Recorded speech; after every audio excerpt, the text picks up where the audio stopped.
I stood in the kitchen, still in my work uniform, the mail in my hand trembling. It was a letter from my college, final notice. My tuition payment was overdue, and unless it was cleared within 5 business days, my enrollment would be frozen. I blinked, confused, my heart thudding hard against my ribs. That didn't make sense. I had $4,200 saved. My college fund. Every penny I'd earned from babysitting, working retail on weekends, and that one summer internship I landed after sending out 50 resumes. I rushed to my room, opened the banking app. My breath caught. 0 balance. At first, I thought it was a glitch. Maybe I used the wrong account. But when I looked through the transaction history, my stomach dropped. Multiple purchases at high-end stores. Louis Vuitton, Sephora, Apple. Thousands drained in days. I stormed into the living room, my voice shaking. Where's my tuition money? My mom didn't look up from her phone. We used it, she said, casually like she was commenting on the weather. I couldn't breathe. Used it? For what? For your sister, she replied flatly, finally glancing at me. She needed new clothes and a phone for her birthday. I stared at her, certain I had misheard. You spent my college fund for her shopping spree? She deserved it more than you, she said, tilting her head slightly. You're always so serious about school. Maybe this will help you relax. My dad walked in right then, nodded without shame. You're always responsible, Chloe. You'll figure something out. Your sister needed a little joy. A little joy? They stole my future to give her a few selfies and handbags. My throat burned, but I couldn't even form a sentence. And then came the final punch. My sister walked by, flaunting her new heels, smirking. Thanks for the early birthday gift, she said and winked. I stood there, frozen, like someone had pulled the floor out from under me. These were the people I had trusted, loved, sacrificed for, and they'd chosen her again, not just with words, but with my life. And in that moment, something inside me broke. Quietly, permanently. It wasn't just the $4,200. It wasn't just the shopping bags or the birthday. That moment in the living room, that cold, casual dismissal, was the final confirmation of something I'd been trying not to believe for years. I was never the daughter they chose. I was the daughter they used. Growing up, I had always been the dependable one, the quiet one. While my sister, Ava, had glitter in her hair and fire in her voice, I had books in my bag and lists in my planner.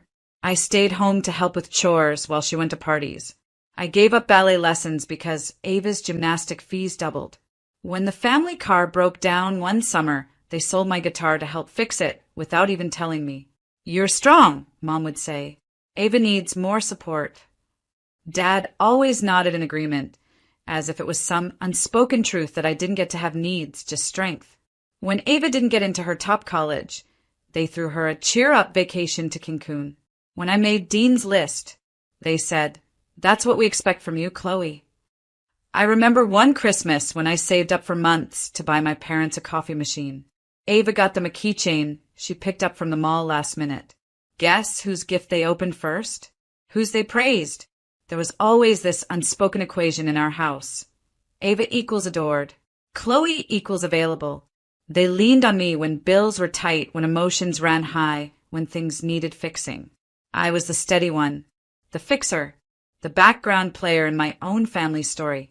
And every time they took from me, my time, my savings, my peace, I told myself it was just what you do for family, that someday they'd see me.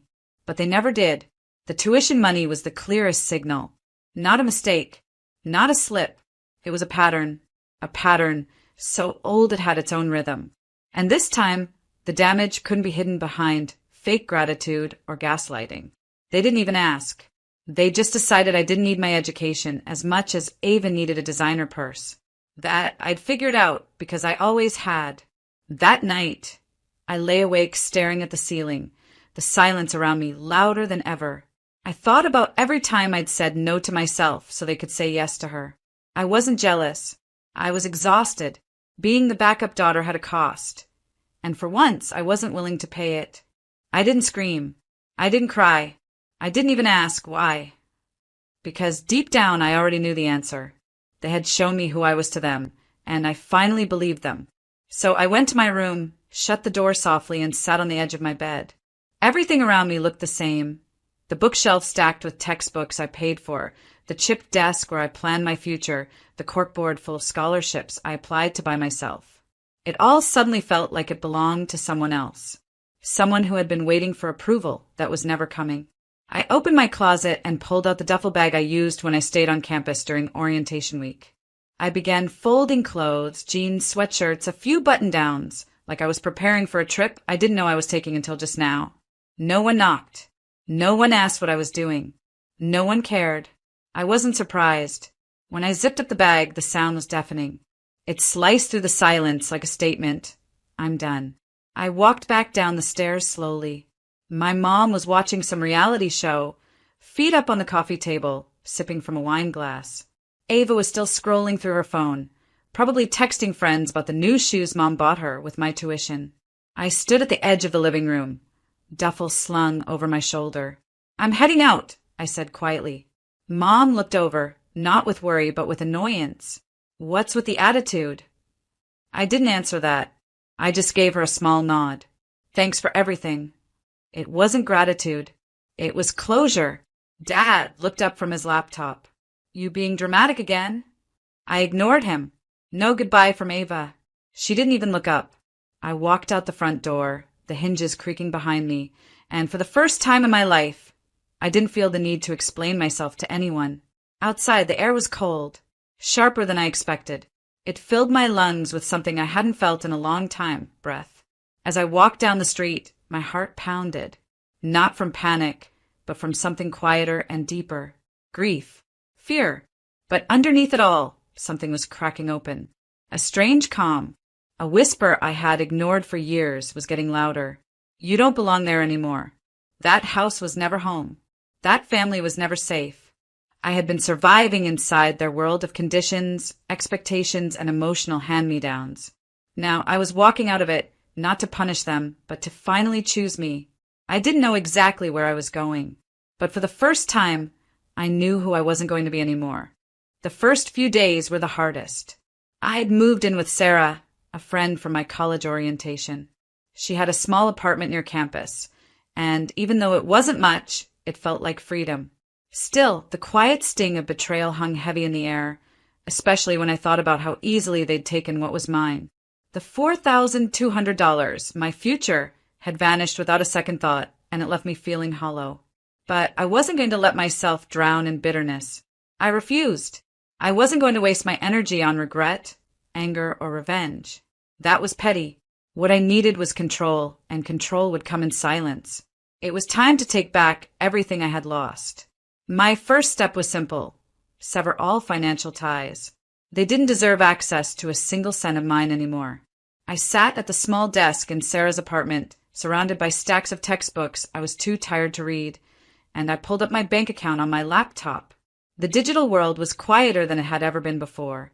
There, in front of me, was the lingering reminder of my parents' trust in me, the shared accounts, the credit cards they had co-signed, all the strings they had attached to me, pulling me back when I tried to move forward. With shaky hands, I changed the passwords, revoked their access, and removed their names from every account that had ever tied me to them. I didn't care if they screamed, they came running. This was mine, not theirs. Then I made the decision I had been putting off for weeks. I blocked their contact information. I didn't need the guilt. I didn't need the shame they were always trying to pin on me. If they wanted to reach me, they'd have to find another way, but I wasn't about to make it easy for them. I thought back to all the times I had been told, "You're the responsible one, Chloe," as if that was a compliment, as if that didn't mean, "You're the one we can always count on to clean up the mess." But this wasn't just about cleaning up anymore. This was about building something they could never tear down. I wasn't just surviving anymore. I was planning. I dove into my college scholarship search, spending late nights writing essays, contacting professors, looking for anything that could relieve the financial burden. And then I picked up a side hustle, tutoring, babysitting, anything that paid. It wasn't much, but it was mine. The more I worked, the more I started to see a different kind of future. One where I didn't rely on them, one where I wasn't constantly expected to carry the weight of their expectations. I wasn't being petty. I wasn't punishing them. I was simply building what I should have had all along. For the first time, I could see a path forward, and it was quiet. It was methodical, and it was mine. In those moments, I realized something crucial. They had taken my tuition fund, but they couldn't take my drive. They could try to break me, but they couldn't break my determination. That quiet power was starting to build within me, and it felt stronger than any rage or regret. And I wasn't stopping. Every time I scrolled through my social media, it felt like I was choking on a bitter pill. There she was, my sister, Ava, smiling into the camera, her arms draped over the newest designer bag, a gift from Mom. Another shopping spree, another expensive, shiny object she didn't need. Each post seemed to mock me, a reminder of the money that should have been mine, the future I should have been able to build without strings attached. But there was something in me now, a flicker at first, of something other than bitterness, a decision to stop letting her and them have that hold over me. I didn't respond to her posts. I didn't comment. Instead, I woke up early every morning before the sun and hit the books, pages turning with a sense of purpose I hadn't felt before. I spent hours poring over finance texts, scribbling notes for my next big paper, and building up a network of peers and professors who saw the drive in me, who could see past the mess that had once defined me. And in the quiet of my little rented room, I found something that Ava would never understand: peace. It wasn't about the money. It wasn't about showing them I could survive without them. It was about what I was building inside myself, what I was becoming. I was done being the backup daughter, the one who gave everything and got nothing but guilt in return. I was becoming someone who could stand tall, who didn't need their approval or their endless demands. One day, during office hours, I ran into Professor Hamilton, a no-nonsense economics professor who had been one of the few to genuinely notice me. I had reached out for advice about a research project, and it had turned into a conversation about my future. "You've got something about you," he said, his eyes piercing through the casual veneer I had perfected. "I've seen students struggle with their finances, their family situations. But you don't just want to survive. You want to do something with your life. You want to create." It was the first time in months that someone had believed in me, truly believed in my potential without a motive. Not a parent who saw me as a financial safety net. Not a sister who saw me as competition. Just a man who recognized my will to rise. Professor Hamilton helped me land an internship at a financial consulting firm. It wasn't glamorous, but it was the first real break I had gotten. I learned the ropes of investment strategies and business models, things I had once only dreamt of understanding. The work was hard, long, and tedious, but it gave me a new sense of worth. I was no longer just the responsible one. I was the one in control of my destiny. As Ava continued to post photos of her new bags and shoes, I was learning how to create spreadsheets that could help me manage my future, not my parents' whims. Each day spent working on my goals felt like a new stitch in a quilt that I was weaving piece by piece from scratch. And with each small success, I knew one thing for sure. I was no longer that little girl who had been used for her good grades and reliable nature. I was becoming something they would never expect. I was becoming me. It had been almost a year since I'd cut ties with my family, a year of building my life on my own terms.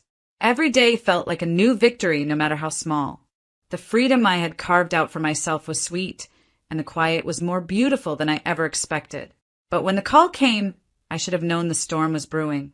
It started with a notification, a simple alert from my bank. "Your recent transaction was declined. Please review your account." At first, I didn't think much of it. Maybe it was an error. But when I checked the details, my heart dropped. There it was, a charge to my credit card, one I hadn't made. Someone had tried to make a large purchase. Someone I knew very well. I stared at the screen, a sick feeling settling in my stomach. The name on the transaction was familiar. It was my mother.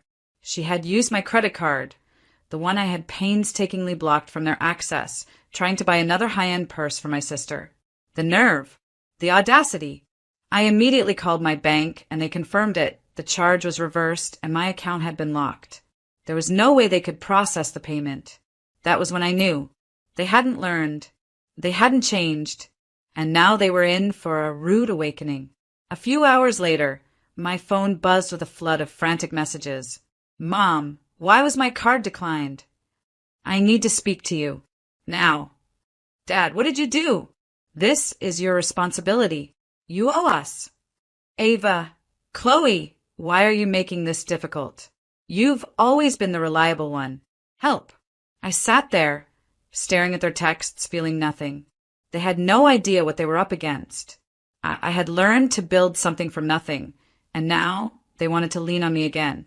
They thought they could just pick up where they left off, as though I were still that daughter who always caved in. I didn't reply. Instead, I took a deep breath and took the next step. I logged into my bank account one last time and did something they would never expect. I froze every single link they had to my financials. No more shared cards. No more loans under my name. Not a single thread of connection. The next thing I did was call my lawyer. My parents had crossed the line, and I wasn't going to let them get away with it. We drafted a formal letter explaining that any further attempts to misuse my name or financial resources would result in legal action. I could already hear the chaos beginning on the other end. Mom, what the hell is going on? Why would you cut us off like this? Dad, you're breaking this family apart. We gave you everything. Ava, I can't believe you're doing this to me. You know I don't have money like you. You're selfish. The messages became more desperate, frantic, and full of guilt. But this time I didn't feel the pull. I wasn't the backup daughter anymore. I wasn't the one they could manipulate into fixing their mess. I let their messages sit in my inbox untouched. They weren't just angry because of a credit card being declined. They were panicking because they realized they had lost their grip on me. And I wasn't coming back. The phone rang, a sound I had come to dread over the past year. It was a number I had blocked. But somehow, I knew this would be different. I stared at the screen for a moment before finally pressing answer. Chloe. My mom's voice cracked through the line, raw with emotion. Please, baby, just listen to me. We didn't mean to hurt you. You have to understand. Her sobs were loud, desperate. I didn't say anything for a while. Just let the silence stretch between us. I wasn't angry anymore, but I wasn't forgiving either. Not yet. You've been silent for so long, she continued, her voice trembling. Your father and I are scared. We don't know what to do. We never meant for things to go this far. Please come back. You're the only one who can help us. The words stung, but I didn't let them affect me. This was the moment I had been waiting for, the moment I could finally lay it all out, the truth they had been avoiding for years. You never meant to hurt me? I repeated softly, my voice devoid of anger. Mom, you used my future to fund your shopping sprees. You took everything I had saved, every penny, and gave it to Ava. Then you and Dad acted like I should be grateful for the crumbs you left me. Do you remember the times I had to co-sign loans for the house? Or the way I had to bail you both out when things went wrong? I could hear her choking on her sobs, but I wasn't going to let her use it against me anymore. She had done it for years. Remember when I said I wanted to go to college? You told me it was too much of a stretch. You said it was more important for you to spend on Ava's birthday party than my tuition. How about the times I gave up my weekends to help pay bills or take care of things at home because Ava was busy with her friends? You let me do all the heavy lifting, all while pretending like I was the one who owed you. Her crying intensified, but I pressed on. You used me, I said simply, no emotion in my voice. You used my money, my time, and my spirit. And when I finally took a step back to protect myself, you called me selfish. I could hear my dad's voice in the background, muffled but persistent. Chloe, we're sorry. We need you. This is just a rough patch. Please help. No, Dad, I replied calmly. You don't get to use that excuse anymore. I've given enough. You don't deserve any more of my time or my support. My mom's voice faltered. Chloe, please don't do this. I can't lose you two. I'm not going anywhere, I said, finally feeling something close to peace. I'm just finally putting myself first. Something you've never let me do. You spent my support for years. Now I'm spending my peace. The call ended with a quiet, painful silence. I didn't feel vindicated. I didn't feel angry. I just felt free. They would never understand, but that didn't matter anymore. They had shown me time and time again that love for them had always been conditional, based on what I could give, what I could sacrifice. But I had learned something they would never grasp. Love for myself had to be unconditional. And that was all I needed now. It had been 2 years since that phone call. 2 years of silence. 2 years of living my life on my own terms. And in that time, so much had changed. I had graduated with honors, something I had once thought was a distant dream. My business had grown steadily, and it felt like for the first time, I was in control of my future. I was finally doing what I loved, and my career had taken off. The weight of always being the backup daughter, the one who sacrificed her dreams for everyone else, had lifted. Now I was living my dreams. It wasn't just the success that mattered, though. It was the peace. The mental clarity that came with not being tethered to a family that only saw me as a resource. But then the email came. It was from my mom with the subject line, "Chloe, please, we need you." I opened it slowly, bracing myself for the same guilt trip I had heard so many times before. But this time there was something different in her tone. Something almost desperate. "Chloe," the email began, "I know it's been a long time and I know I've hurt you. I can't tell you how sorry I am for what happened with your tuition and everything after that. Your dad and I are struggling. We've fallen behind on bills and we just can't keep up. Ava's still not working and we don't know where to turn. Please, we need your help. We don't know who else to turn to." I sat there, staring at the screen. Part of me wanted to feel anger. Part of me wanted to say, "I told you so." But what I felt more than anything was a deep sadness. Realization that they had never changed. They were still the same people who expected me to fix their messes without taking responsibility for their own actions. I took a deep breath and typed out a response, my fingers moving slowly across the keys as I chose my words carefully. "Mom, I've forgiven you," I wrote, "but I'm not your backup plan anymore. I've worked too hard to build my life, and I'm not going to undo all of that for you. I wish things were different. I wish you had seen me, truly seen me when I needed you the most. But I can't be the one who bails you out every time life gets tough. I've learned to take care of myself, and now it's your turn to do the same." I didn't send the email immediately. I sat there, reading my words over and over again. It felt like the end of something, but also the beginning of something new. I had learned to set boundaries to protect myself, and I was finally putting them into practice. When I did send it, I felt a strange sense of calm. They had spent years using me, thinking they could always lean on me. But I wasn't that person anymore. The next morning, my phone buzzed with a message from my dad. "You don't understand. We're falling apart." I didn't respond. What I had once feared, that I would be alone, that I would be the one left out, was no longer a concern. I had built something far more valuable than what they ever expected. Independence. Strength. A life of my own. And as I sat there, surrounded by the freedom I had fought for, I realized something even more profound. I didn't need them to complete me. I was whole on my own. The family they had thrown away, the one they had underestimated, had become the family they needed.